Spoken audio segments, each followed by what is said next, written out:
Hello, scrufftards, degenerates, online weirdos, freaks, and geeks. Welcome to the War Zone. I'm Scruffy, and this is Scruffy Tales. And we really need to address this. We can't avoid it. It has to be talked about, and it is the collapse of the Ukrainian front line.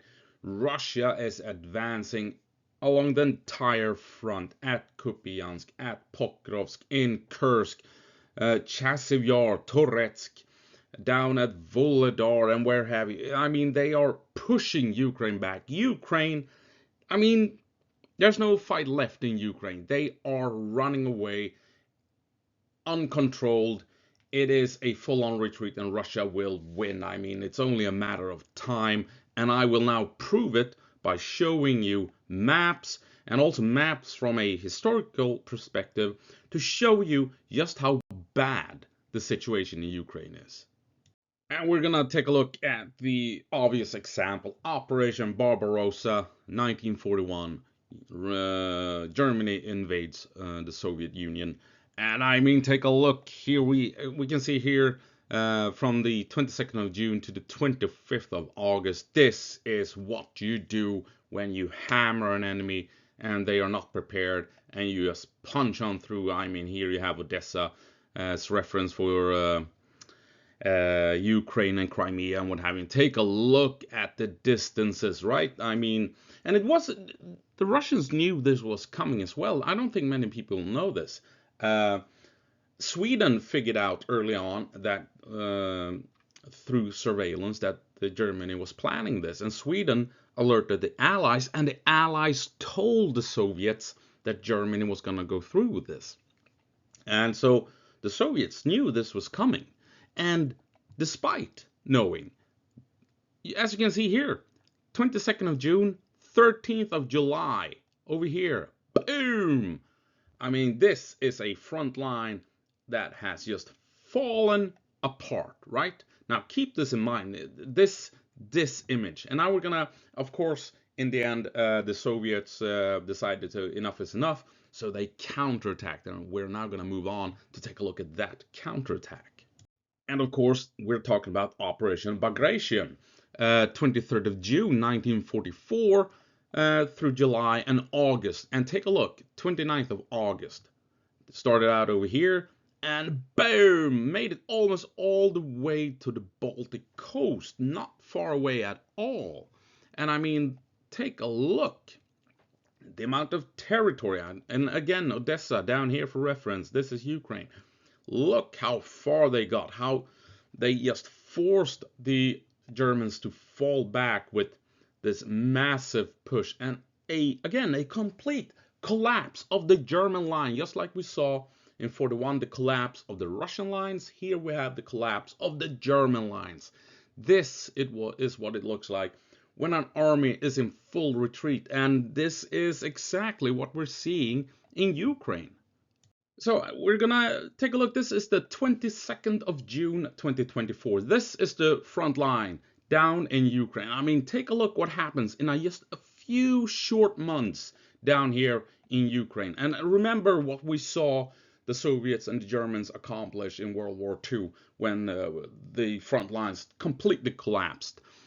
Just take a look what happens in just a few short months here in Ukraine. I mean, uh, a complete collapse. Russia is halfway to Kiev. Huh. That not much has happened at all in a couple of months. I mean, wow. Remember how Russia almost made it all the way to the Baltic coast? Uh, this is not it. And yeah, I mean, Germany pushing through and forcing Russia all the way back to, well, halfway to Moscow, and Russia hasn't reached Pokrovsk yet.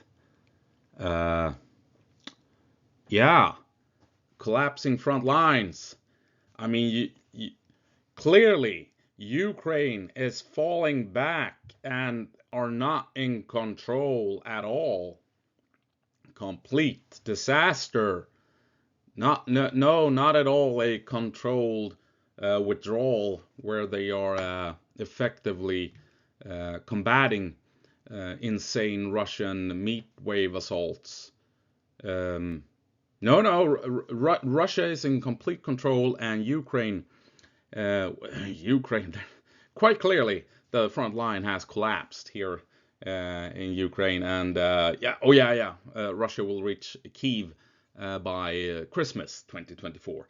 The maps clearly show that is what's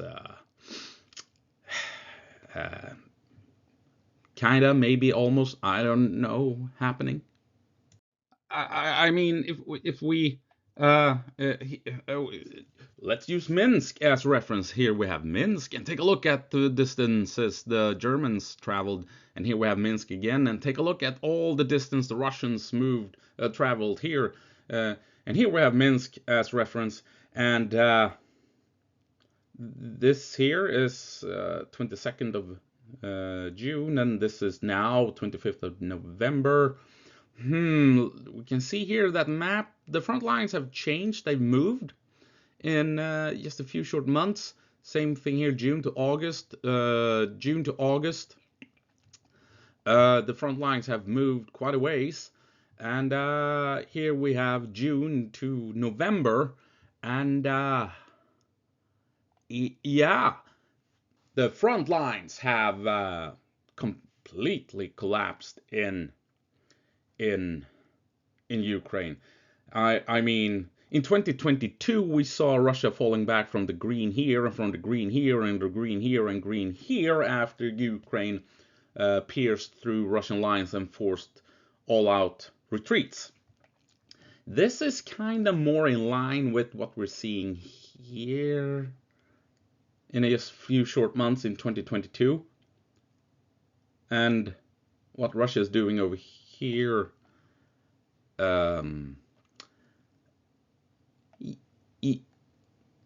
No, I don't think the front line has collapsed at all in Ukraine. And if you believe that is the case, I don't know what to tell you. It's just bonkers to believe that.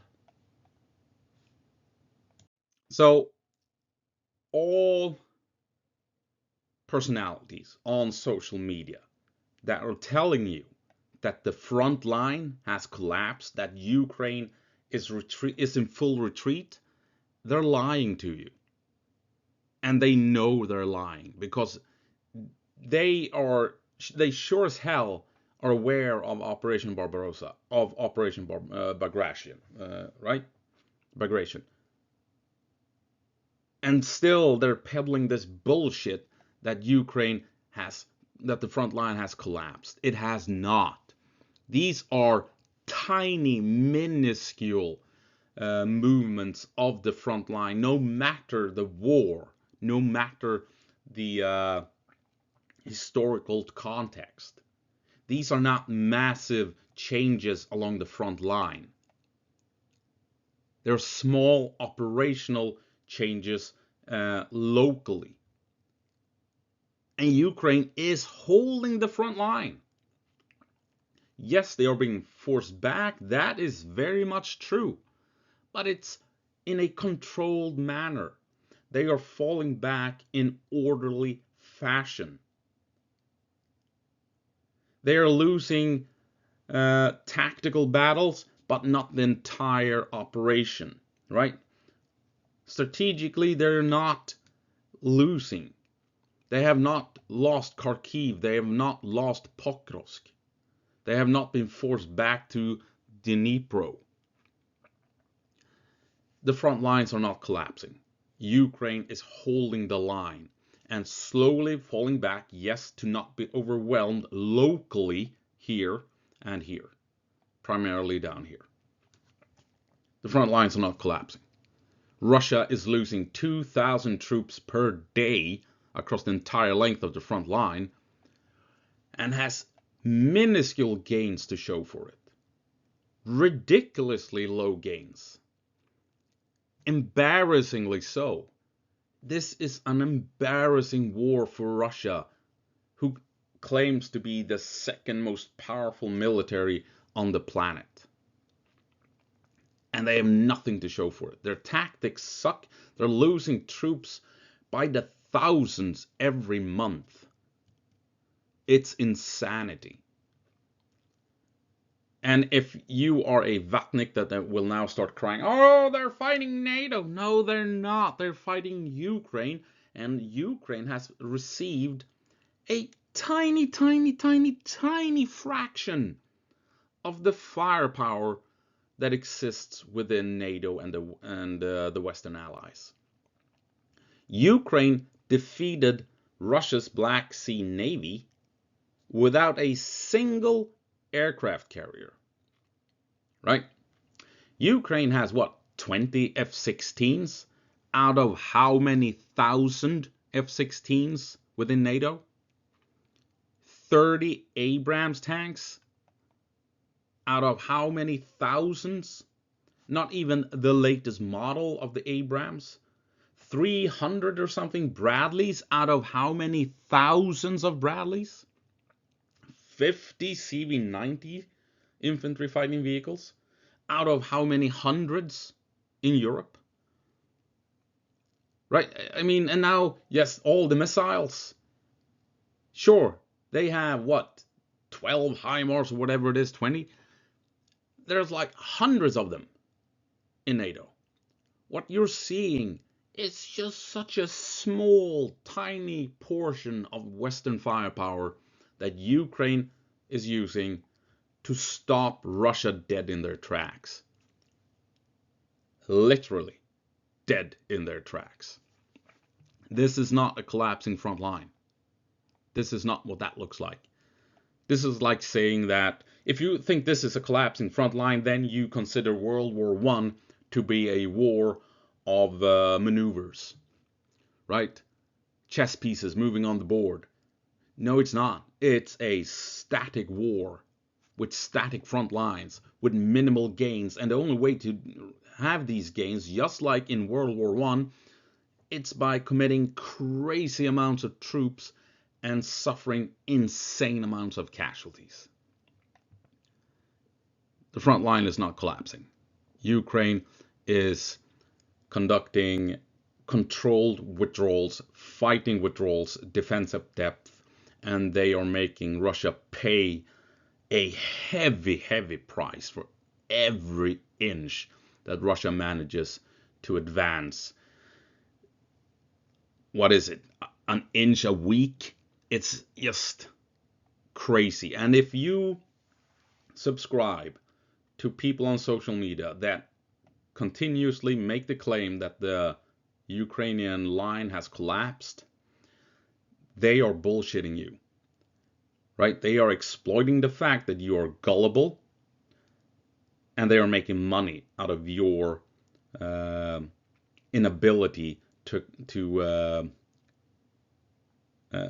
interpret reasonably what you're seeing on the front line. So when you're looking at these maps and you see that Russia has advanced this tiny portion here, this tiny this tiny portion here, then you think, aha, Ukraine is losing, they're falling back. And then these social media people, they're telling you the front line has collapsed. They're doing that to trick you, to subscribe to them, to click their videos so that they can make money because you are gullible. This is not a collapse. Not even in World War I would this have been considered a collapse of the front line. I mean, just, god damn it. Use your heads, use your brains. Trust me, it's gonna help you in life. Yeah, I mean, god damn it, people. Don't trust the YouTubers or people on Instagram or Twitter or wherever you're getting the info. When they are telling you that the Ukrainian lines have collapsed, Russia is advancing all over. Whoa, whoa, whoa! It's yes, it's not. It's not a collapse. It's not a collapse. Russia is advancing. Yes, they're having minor successes locally, but it's nothing major. It's not a collapse of the front line. It's not. At least not yet. Maybe things will shift and things will change pace in 2025. Who knows?